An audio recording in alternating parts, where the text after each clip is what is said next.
Captain Kim Tae-ho walked into the huge meeting room on Harmony Prime Station. The room was filled with strange beings from across the galaxy. Some looked like floating clouds. Others had shells like crystals, and a few had too many arms to count. He had seen these aliens before, but today felt different. Today, humans were asking to join their club. Dr. Park Jisoo followed behind him, carrying a small device with all of Earth's information stored inside. She looked calm, but Kim could see her hands shake a little. They had practiced this moment for months, but nothing could prepare them for what was about to happen. "Welcome, beings from the planet called Earth," said Ambassador Yilthanor. The alien looked like a cloud of purple gas floating in a clear container. "We are here to review your request to join our Galactic Council." Kim stepped forward and bowed slightly. "Thank you for this chance. We are excited to share our world with you and learn from all of you." Council Prime Veltura, a tall being made of living crystal, raised one glowing hand. "Before we begin, our scientists must check your planet's data. This is normal for all new members." Park connected her device to the room's main computer. Numbers and pictures of Earth filled the air above them. The aliens leaned forward to look more closely. At first, everything seemed normal. Then the readings began to show up. "Wait," said a small alien with 6 eyes. "These numbers cannot be right." "Check them again." Park looked confused. "What numbers?" "Everything should be correct." The 6-eyed alien pointed at the display. "Your planet's gravity is listed as 9.8. That is very high. Most of our worlds have gravity between 3 and 6. And look at this," added another alien with skin like tree bark. "Your atmospheric pressure readings are enormous. How do you breathe in such thick air?" Kim and Park looked at each other. These seemed like normal things to them. "I'm sorry, but I don't understand the problem," Kim said. "Those numbers are normal for our world." Suddenly, the room became very quiet. Veltura's crystal body began to glow brighter. "Computer, run a planetary classification scan on the world called Earth." The computer's voice filled the room. "Scanning complete. Planet Earth classified as Deathworld Class 13. Warning: survival probability for standard galactic life forms is less than 0.1%. Every alien in the room gasped, made strange noises, or backed away from the humans. Some started talking to each other in languages that sounded like music or buzzing sounds. "Deathworld Class 13, whispered Yilthanor. "That is impossible. Complex life cannot evolve on such a planet." Park stepped forward quickly. "There must be some mistake. Our planet is perfectly normal. We have forests, oceans, cities full of people. Billions of humans live there happily." "Show us your weather patterns," demanded a blue alien with tentacles instead of arms. Park pressed some buttons and images of Earth's weather appeared in the air. The aliens watched in horror as they saw hurricanes, tornadoes, lightning storms, and blizzards. "These are natural disasters," said the tentacled alien. "How do you survive when your planet attacks you with such force?" "Attacks us," Kim laughed. "These are just weather. Sometimes it rains, sometimes it's sunny. Sometimes there are big storms. We check the weather forecast and dress properly." The room erupted in shocked voices. Aliens were talking over each other, pointing at the displays, and looking at the humans like they were seeing monsters. "Computer," called Veltura, "show us the geological activity of planet Earth." New images appeared showing earthquakes, volcanic eruptions, and moving continents. The aliens became even more frightened. "Your planet's surface moves," shouted a small alien that looked like a walking flower. "The ground shakes and mountains explode with fire." "Well, yes," said Park calmly. "Earthquakes happen sometimes. We build our buildings to handle them, and volcanoes are usually far from where people live. When they do erupt, we just move away until they stop." "You just move away?" The flower alien seemed ready to faint. "From exploding mountains?" Kim was beginning to understand that what seemed normal to humans was terrifying to these aliens. "Perhaps we should explain how humans live on Earth," he suggested. "Please do," said Veltura. "Because according to our science, you should all be dead." Park pulled up images of human cities, farms, and daily life. "Humans are very good at adapting to our environment. We build strong houses that can handle storms and earthquakes. We grow food even when the weather is bad. We have learned to predict dangerous weather and prepare for it." "But what about the predators?" asked a worried-looking alien with fur covering its entire body. "Show us your planet's life forms." Park hesitated for a moment, then displayed images of Earth's animals. Bears, lions, sharks, snakes, and spiders appeared in the air. The aliens reacted as if they were seeing the most terrifying monsters in the universe. "These creatures live on your world with you?" gasped the furry alien. Some of them, Kim said. Most animals avoid humans. We're usually much more dangerous to them than they are to us. This statement made every alien in the room step back even further. You are more dangerous than those beasts, whispered Yilthanor. Kim realized he had said something wrong.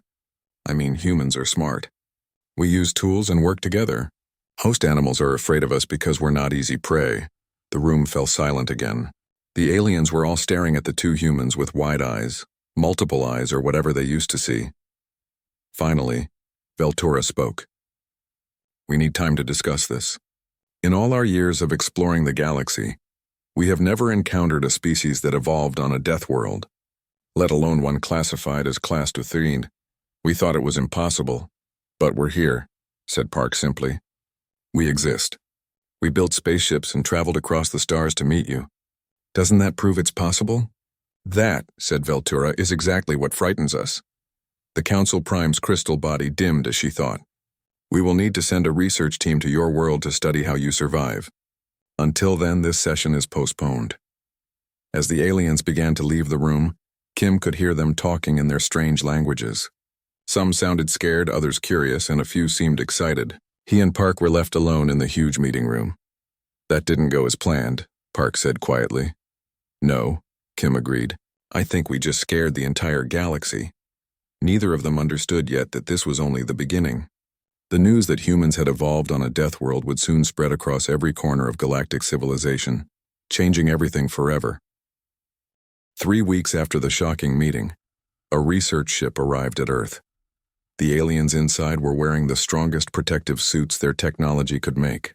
Even so, they were nervous about visiting what they now called the most dangerous planet in the galaxy. Lee Dongwu waited at the landing site with Choi So-young. Lee was a history teacher who knew everything about how humans had lived through the ages. Choi was a mountain guide who spent most of her time in Earth's wild places. Both had been chosen to help the aliens understand human life. The alien ship landed carefully on a flat area outside Seoul. The door opened slowly, and 4 aliens stepped out wearing suits that looked like small spaceships. Each suit had blinking lights, multiple air tanks, and warning systems that beeped constantly. Greetings, said Observer Kixnall through a speaker in his suit. He looked like a giant insect with 6 arms and eyes that moved independently. We are here to study how your species survives in this hostile environment. Lee bowed politely. Welcome to Earth. We're happy to show you our world. Please maintain a safe distance, warned Analyst Morden, whose suit was filled with water since he was an ocean creature. Our computers show that even breathing your atmosphere could be deadly to us. Choi looked confused. But you're wearing protective suits. And it's a beautiful day today. Very calm and peaceful. The aliens looked at their instruments. The readings showed temperature at 22 degrees Celsius, wind at 15 kilometers per hour, and humidity at 60%. These conditions are extreme, exclaimed Kixnell. The temperature changes are massive, and this wind could knock us over. This is gentle weather, Choi said. Perfect for a walk in the park. As they began walking toward the city, the aliens struggled with every step. Earth's gravity made their movements slow and difficult. The atmospheric pressure that humans breathed easily made their suits work overtime to keep them alive. How do you move so quickly in this crushing gravity? Asked Dr. Ventari, a being who looked like a walking tree branch. Quickly? Lee was walking at a normal pace, but to the aliens he seemed to be moving like a superhuman athlete. I'm just walking normally.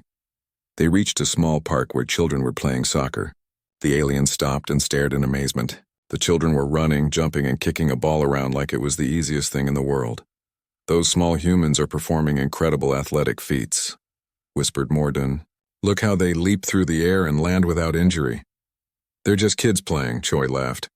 This is normal play for children. Normal? Chixanel's suit alarm started beeping faster. Our computers calculate that each jump requires enough energy to power a small spacecraft. Lee decided to show them some human history. He led them to a museum where displays showed how humans had lived throughout time. The aliens gathered around exhibits showing early humans hunting mammoths, surviving ice ages, and building the first cities. Your ancestors fought creatures larger than themselves with primitive weapons? Asked Dr. Ventari. Yes, early humans were very brave, Lee explained. They had to be creative and work together to survive. But look at this. Kicksnell pointed at a display about natural disasters. Your people have survived volcanic eruptions, earthquakes, floods, droughts, and ice ages. Any one of these would destroy our civilizations. Humans are good at adapting, Lee said. When bad things happen, we learn and become stronger. The aliens spent hours looking at human history. They saw pictures of people living through wars, plagues, and disasters that would have ended other species completely. Each time, humans had found ways to survive and rebuild. We need to see current human survival abilities, announced Morden. Can you demonstrate basic survival skills? Choi smiled. Sure, let's go to the mountains. The aliens were terrified of leaving the city, but their scientific curiosity was stronger than their fear. They traveled to a nearby mountain where Choi often took people hiking. This environment is impossibly dangerous, said Dr. Ventari, looking at the rocky slopes and tall trees. How do you survive here without technology? Watch and learn, Choi said cheerfully.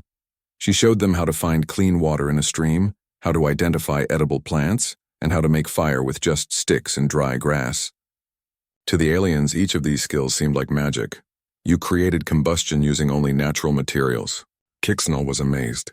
Our species needs advanced technology to make fire. This is basic camping knowledge, Choi explained. Most humans learn this as children. Then she demonstrated shelter building using branches and leaves to make a simple but effective hut. The aliens watched in silence as she completed the shelter in less than an hour. Computer analysis shows this structure could protect against rain, wind, and temperature changes, reported Morden. How did you design it so quickly? I didn't design it, Choi said. Humans have been building shelters like this for thousands of years. It's instinctive knowledge. The final demonstration was the most shocking. Choi suggested they watch some humans doing recreational activities. She took them to a place where people were rock climbing, mountain biking, and whitewater rafting. The aliens could not believe what they were seeing. Humans were voluntarily putting themselves in danger for fun. They are climbing up vertical rock faces without safety equipment, cried Dr. Ventari. Some are using safety ropes, Choi pointed out. And those humans are riding on vehicles down dangerous slopes at high speed, added Kicksnell. Mountain biking is very popular. Choi nodded. But why? Asked Morden. Why do they risk their lives for entertainment? Choi thought for a moment. Because it's exciting. Humans enjoy challenges. We like to test ourselves against difficult situations. The aliens were quiet for a long time, watching humans do things that their computers said were impossible without dying. Finally, Kicksnell spoke. We need to report our findings to the Council immediately. That evening, the aliens sent their report across the galaxy. The message was simple but terrifying to other species. Humans do not just survive on their death world. They enjoy it. They have turned survival into entertainment. They actively seek out dangerous situations for pleasure. The report continued. Human children play games that would challenge our finest athletes. Human recreational activities would be classified as extreme survival training by our military forces. Basic human instincts include abilities that our species consider supernatural. Most disturbing of all, the report concluded, humans seem completely unaware that they possess these abilities. To them, surviving on a class-themed death world is normal, easy, and fun. As the aliens prepared to leave Earth, they had mixed feelings. They were amazed by human capabilities, but also worried about what this might mean for the galaxy. Should we be afraid of them? Dr. Ventari asked quietly. I don't think they want to hurt anyone, replied Morden, but I'm not sure it matters what they want. They might be the most dangerous species in the galaxy, and they don't even know it. The research ship left Earth's atmosphere, carrying news that would change how every species in the galaxy thought about the newcomers called humans. The Galactic Council was worried. Reports about humans had spread across the galaxy, and everyone was talking about the Deathworld species. Some aliens were fascinated, others were terrified, but all wanted to know if humans were as capable as the research team claimed. General Thekvar, a large reptilian being with sharp teeth and armor-like skin, stood before the council. We have a perfect test for these humans, he announced. Nightmare Prime. The room became quiet. Every alien knew about Nightmare Prime, a mining planet that had been abandoned after 3 rescue missions failed. The planet was so hostile that even robots stopped working there. The mining colony went silent 6 months ago. Thekvar continued. 57 miners from 5 different species are trapped there. We have sent our best rescue teams. All failed. If humans are truly as adaptable as they claim, let them try. Council Prime Veltura's crystal body flickered with concern. Nightmare Prime is classified as uninhabitable. Even our most advanced technology cannot function there properly. Exactly, growled Thekvar. If humans fail, we will know their limitations. If they succeed, he left the sentence unfinished. Commander Shin Hyun-woo received the mission details while aboard the human diplomatic ship. He read through the planetary data with engineer Kwon Mi-rae, who would be responsible for fixing whatever had gone wrong with the mining equipment. Nightmare Prime, Hyun-woo read aloud. Surface temperature varies from -40 to +60 degrees Celsius. Frequent sandstorms with winds up to 200 kilometers per hour. Atmospheric pressure changes randomly. Seismic activity constant. Mi-rae looked up from her engineering reports. Sounds like a harsh winter in Siberia combined with a bad day in the desert. The aliens think this is impossible to survive, Hyun-woo noted.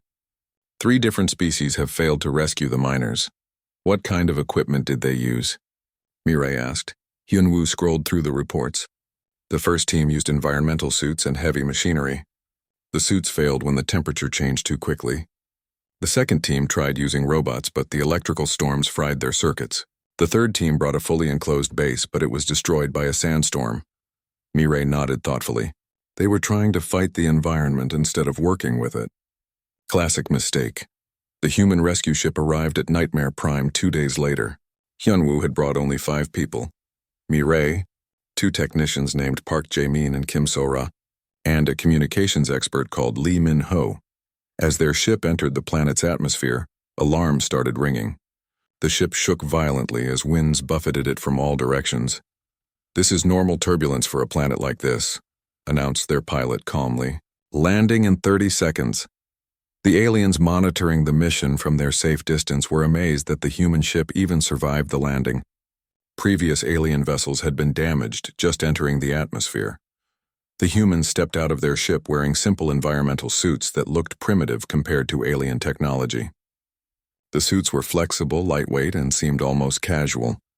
Temperature is -35 degrees with wind at 150 kilometers per hour, reported Lee Min-ho. Pretty cold, but manageable. General Thekvar, watching from his command ship, could not believe what he was hearing. Manageable? The Velkani rescue team called these conditions catastrophically extreme. The humans began walking toward the mining colony, which was located 5 kilometers away. The alien observers expected them to struggle with each step, but the humans moved steadily through the harsh environment. Their suits are too simple, complained Counselor Arives, a plant-like being who preferred peaceful solutions. They should be dead already, but they're not, observed Thekvar grimly. The mining colony was a collection of buildings connected by tunnels, all designed to keep the hostile environment outside. When the humans reached the main entrance, they found it sealed shut. Life support systems are offline, Mi-rae announced after checking her instruments. Power grid has failed. Looks like a cascade failure starting from the environmental controls. Can you fix it? Asked Hyun-woo. Sure, Mi-rae said. But we need to get inside first. She pulled out what looked like a simple cutting tool and began working on the sealed door. Within minutes, she had created an opening large enough for them to enter. Inside the colony, they found the trapped miners huddled in the deepest part of the complex, using emergency oxygen supplies and thermal blankets. The aliens were from different species, some furry, some scaly, some with shells, but all were weak and frightened. Help has arrived, Hyun-woo announced in the standard galactic language. The alien miners looked at the humans with confusion. Where are your protective suits? Asked one of them, a being with blue fur and large eyes. How are you surviving in this environment? We have suits on, replied Kim So-ra. They're just designed differently. Mi-rae was already examining the failed systems. Found the problem, she called out. The environmental controls were fighting against the planet's conditions instead of adapting to them. When the temperature changed rapidly, the system couldn't keep up and overloaded. She began modifying the control systems, removing rigid programming and replacing it with adaptive algorithms that could respond to changing conditions. This is impossible, said Park Jae-min, looking at the original alien engineering. They designed this system like they were building it for a stable environment. Don't they understand that planets like this are always changing? Apparently not, replied Mireille. While Mireille worked on the life support systems, the other humans helped the trapped miners. They shared their food, water, and even body heat with the smaller aliens who were suffering from the cold. Human body temperature is 37 degrees? Asked one of the shell-covered miners. That is very hot. How do you not overheat? We have good temperature regulation, explained Lee Minho. Humans can survive in a wide range of temperatures. Within 6 hours, Mireille had the entire colony running better than it had ever worked before. The environmental controls now anticipated changes in planetary conditions and adjusted automatically. System efficiency has increased by 300%, she reported proudly. The alien miners were amazed. They had struggled to survive on Nightmare Prime for years, accepting frequent system failures as normal. Now everything worked smoothly. How did you make it so much better? Asked the blue-furred miner. Simple, Mireille explained. We designed it to expect the unexpected. On Earth, we always prepare for conditions to change rapidly. General Thekvar watched the rescue operation with growing concern. The humans had accomplished in hours what 3 alien rescue missions could not do in months. They had not just survived Nightmare Prime, they had made it livable. Request permission to return to our ships, Hyunwoo radioed to the alien fleet. Permission granted, replied Thekvar. Outstanding work, Commander. As the humans prepared to leave, the grateful alien miners gathered around them. Thank you for saving our lives, said their leader. We will never forget what you have done. Just doing our job, Hyunwoo replied modestly.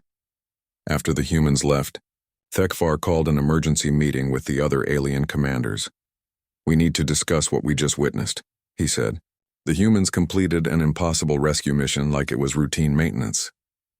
Their equipment was simpler than ours, but more effective, noted Counselor Arives.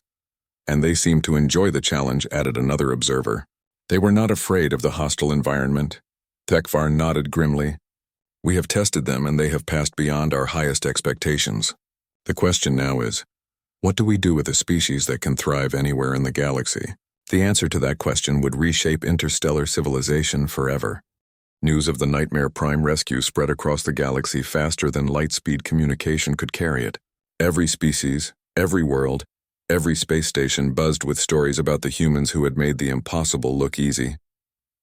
Professor Han Ye-jin sat in her office on Earth, reading reports from alien news networks. The translations were sometimes strange, but the message was clear. The galaxy was both amazed and terrified by humanity.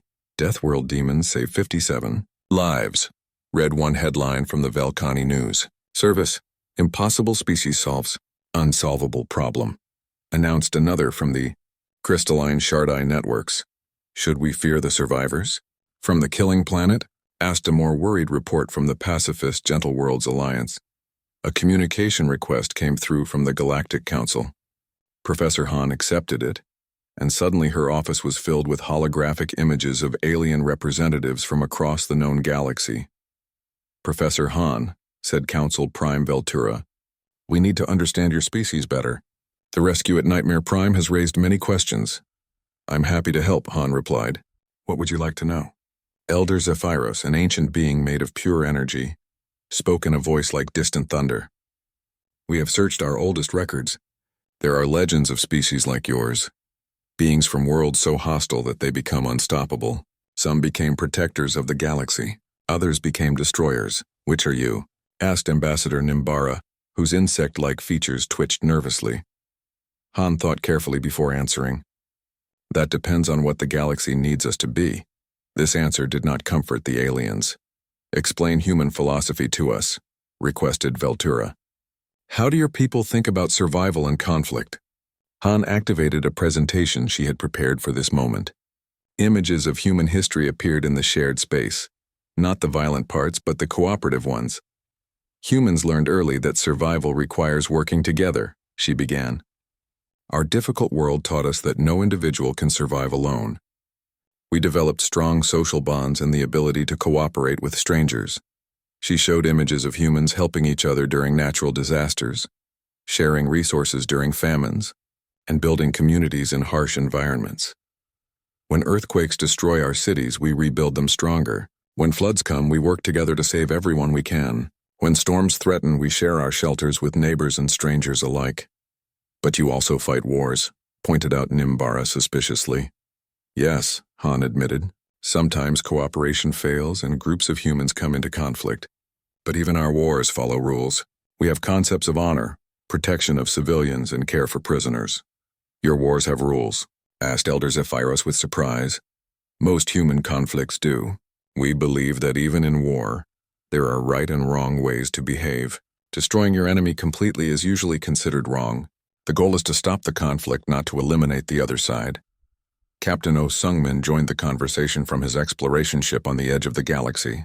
His vessel was currently surveying a system that 3 other species had declared totally uninhabitable. Council members, he greeted them. I want to share some information about human exploration efforts. He transmitted data from dozens of human colonies and research stations. The aliens examined the locations with growing amazement. You have settlements in asteroid fields, noted. Feltura, you have research stations inside the gravity wells of neutron stars, added Nimbara. You have built cities on worlds with methane atmospheres and silicon-based life forms, observed Elder Zephyros. Humans are curious. Sungmin explained simply. We want to see what's out there. If a place exists, we want to visit it. If we can visit it, we want to live there. But these environments would kill any other known species, protested Nimbara. They're challenging, Sungmin agreed. But challenging doesn't mean impossible. It just means we need to be creative. The aliens spent hours reviewing human achievements. They saw space habitats in the hearts of nebulae, underwater cities on ocean worlds, and floating research platforms in the atmospheres of gas giants. How do you make these places livable? Asked Veltura. We don't make them livable, Professor Han explained. We make ourselves able to live there. Humans adapt to environments rather than trying to change the environments to suit us. This is the opposite of how every other species approaches colonization, noted Elder Zephyros, thoughtfully. Maybe that's why we can live in places others can't, suggested Sungmin. Ambassador Nimbara's entire body shivered. Her species communicated through shared thoughts, and she could feel the collective fear of her people growing. My hive mind has calculated the implications, she announced. If humans can live anywhere, they could spread across the entire galaxy. No world would be safe from colonization. Safe from colonization? Han repeated, confused. We don't want to take anyone's worlds. There are millions of empty planets that other species can't use. We're happy to live on those. But what if you change your minds? Pressed Nimbara. What if humans decide they want our worlds? Captain Sungmin laughed. Why would we want your worlds? They're too easy. Humans prefer challenges. This statement shocked the aliens into silence. You prefer difficult worlds? Whispered Veltura. Well, yes, Sungmin replied. Easy worlds are boring. We like places that test our abilities and force us to find new solutions. Elder Zephyros spoke slowly, processing this information. You are telling us that humans voluntarily choose to live in the most hostile environments possible? Given the choice between a comfortable world and an interesting one, most humans pick interesting, confirmed Professor Han. This explains much, Elder Zephyros said. Your species is not aggressive in the traditional sense. You are explorers and problem solvers. You seek out challenges that other species avoid. Exactly, said Han, pleased that someone understood. Humans don't want to conquer anyone. We want to go places no one else can go and solve problems no one else can solve. But that makes you incredibly dangerous, Nimbara pointed out. A species that thrives on solving impossible problems and surviving in impossible places could overcome any obstacle, including other species, added Veltura quietly. Professor, Han realized that the aliens' fear was not about human aggression, but about human capability. They were afraid that humans might be too good at surviving and adapting. I understand your concerns, she said carefully, but consider this. Humans have always been more threatened by our own planet than by each other. We learned to see other life forms as potential allies against our common enemy, a hostile environment. So you would see us as allies? Asked Elder Zephyros hopefully. If you want to be allies, yes, Han replied. Humans believe that diversity makes groups stronger. We would love to learn from other species and share what we know. But what if conflict arises? Pressed Nimbara. Then we would try to solve it the same way we solve any other problem, Han said, by being creative, working together, and finding a solution that everyone can live with. Captain Sungmin added his own perspective. In my experience exploring the galaxy, there's room for everyone. Space is huge, and there are more worlds than any species could ever need. Competition for resources doesn't make sense when resources are practically infinite. The alien representatives talked among themselves for several minutes in their various languages. Finally, Elder Zephyros spoke for the group. We need time to consider what we have learned. Your species is unlike anything in our records or experience. You may represent the greatest opportunity for galactic cooperation we have ever encountered. Or the greatest threat, added Nimbara, pessimistically. We prefer to think of ourselves as the greatest potential for solving galactic problems, said Professor Han with a smile. As the communication ended, the aliens were left with a difficult choice. They could welcome humans into galactic society and benefit from their incredible problem-solving abilities, or they could try to contain them and risk making enemies of the most adaptable species in the known universe. The decision they made would determine the future of every civilization in the galaxy. The debate about humans continued for weeks across the galaxy. Some species wanted to welcome them, others wanted to avoid them, and a few wanted to study them more before making any decisions. But then something happened that made the choice for everyone. Admiral Bai Junho was reviewing fleet reports when every communication system in human space began screaming emergency alerts. Messages poured in from all across the galaxy, alien distress calls in dozens of languages, all saying the same thing.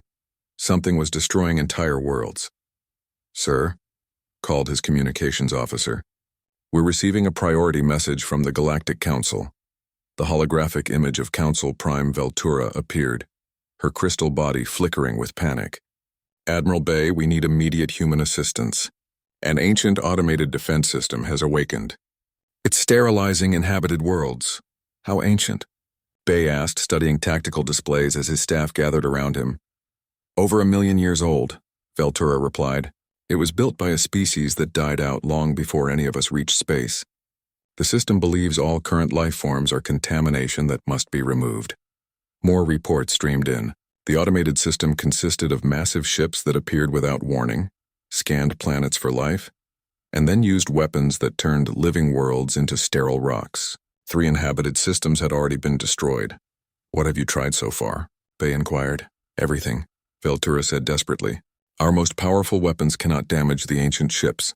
Our best hackers cannot break into their computer systems. Our fastest vessels cannot escape when the ships decide to attack. Elder Zephyros joined the communication. The ancient system follows precise patterns and protocols. It is methodical, efficient, and completely unstoppable by conventional means. Send us all the data you have, Bai ordered. We'll see what we can do. Dr. Yoon Hairi was called in to analyze the ancient technology. She was one of humanity's top engineers, known for solving problems that others considered impossible. She studied the alien data for hours while Admiral Bai assembled a response fleet. This is fascinating, Hairi announced. The system is incredibly advanced, but it's also incredibly rigid. It follows programmed protocols without any ability to adapt or improvise. Can we hack it? Asked Bai. Not in the traditional sense, Hairi replied, but its inflexibility might be its weakness. It expects opponents to follow logical, predictable patterns. If we do something completely unpredictable, it might not know how to respond. Admiral Bai smiled grimly. Unpredictable is something humans do very well. The combined human and alien fleet met at the edge of the Harmony system, where the ancient ships were methodically working their way toward the main population centers. The alien vessels stayed back while the human ships moved forward to engage. This is insane, transmitted General Thekvar from his command ship. Those ancient vessels destroyed our entire battle fleet in minutes. We're not going to fight them the way you did, Bai replied calmly. The human fleet approached the ancient ships in a pattern that made no sense to either the aliens or the ancient system's computers. Instead of forming orderly battle lines, the human ships moved in seemingly random directions, changed speeds constantly, and performed maneuvers that served no apparent tactical purpose. Human fleet, your formation is chaotic, warned Sovereign Krell Oth, the galaxy's top military commander. You cannot fight efficiently with such disorganized tactics. We're not trying to be efficient, Bai explained. We're trying to be confusing. The ancient ships tried to target the human vessels, but their targeting systems could not predict where the humans would go next. Every time the ancient computers calculated an attack pattern, the humans had already moved somewhere else. The ancient system is experiencing computational stress, reported Dr. Hayri, who was monitoring the enemy ships from her engineering vessel. It's trying to process too many variables at once. Meanwhile, human engineers were working on a different approach to the problem. Instead of trying to destroy the ancient ships, they were attempting to reprogram them. We can't break into their computer systems directly, Hayri explained over the communication channel, but we can confuse their sensors and make them think they're seeing things that aren't there. The humans began broadcasting false signals that made it appear as if the planets in the system were already sterile. The ancient ships, receiving data that suggested their mission was complete, began to withdraw. "It's working," exclaimed Veltura. The ancient ships are leaving the system. But the victory was temporary. The ancient ships quickly realized they had been tricked and returned with new protocols designed to prevent deception. "We need a different approach," Bay announced. "Dr. Yoon, can we communicate with these systems?" "Maybe," Hayri replied. "But we would need to speak in a language they understand. Pure mathematical concepts." Working frantically, the human engineers created a mathematical proof that demonstrated why life was beneficial rather than harmful to the galaxy. They showed how living species created order, beauty, and complexity that enhanced the universe rather than contaminating it. The ancient system processed this information for several tense minutes. Its million-year-old programming had never encountered such an argument before. Finally, the ancient ships stopped their attack patterns. A transmission came through in mathematical symbols that gradually resolved into spoken language. "Biological entities present logical argument," the ancient voice announced, reviewing primary mission parameters. Question: Are biological entities truly beneficial to galactic order? Dr. Hayri quickly responded. Yes. We create, we explore, we solve problems, and we make the universe more interesting and complex. We are not contamination. We are improvement. Demonstrate improvement, the ancient system demanded. This was the moment everything changed.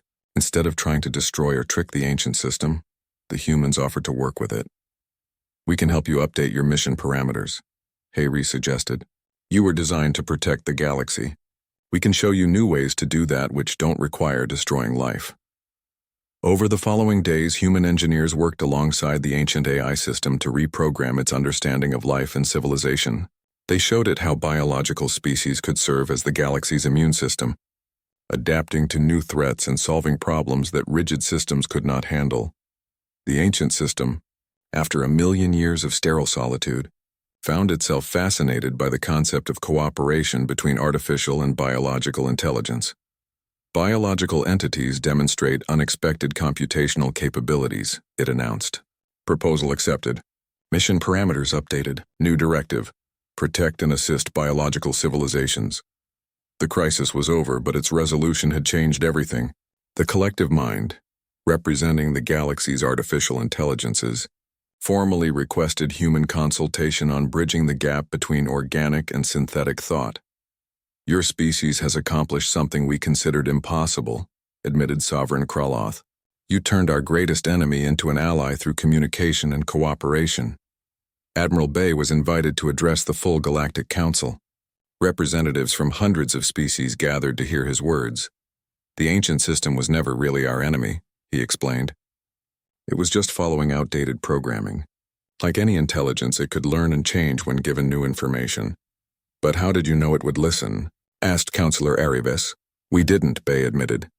"But humans have learned that the most dangerous situations often have the most creative solutions.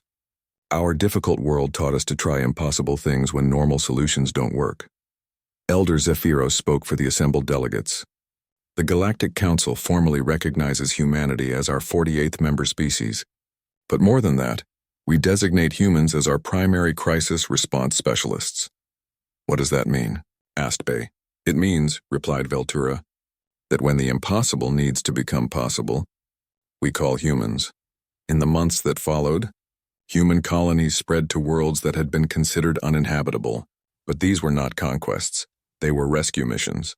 Humans moved to dangerous worlds that other species had been forced to abandon, making them livable again through adaptation and engineering. Human children grew up playing games that trained them to solve problems in zero gravity, high radiation, and extreme temperatures. To them, the galaxy's most dangerous environments were just new playgrounds to explore. Dr. Yoon Hae-ri established the Galactic Problem-Solving Institute, where humans worked with alien scientists to tackle challenges that had stumped civilizations for centuries. Their first major success was developing terraforming techniques that worked with planetary environments instead of fighting against them. The galaxy discovered that having a species capable of thriving anywhere and solving any problem was not a threat. It was the greatest gift imaginable. Humans became the galaxy's firefighters, engineers, explorers, and peacekeepers, always ready to go where no one else could go and do what no one else could do. And in the end, the aliens realized something remarkable. Humans were not dangerous because they came from a deadly world. They were wonderful because their deadly world had taught them that every problem has a solution, every challenge can be overcome, and every impossible situation just needs a creative approach.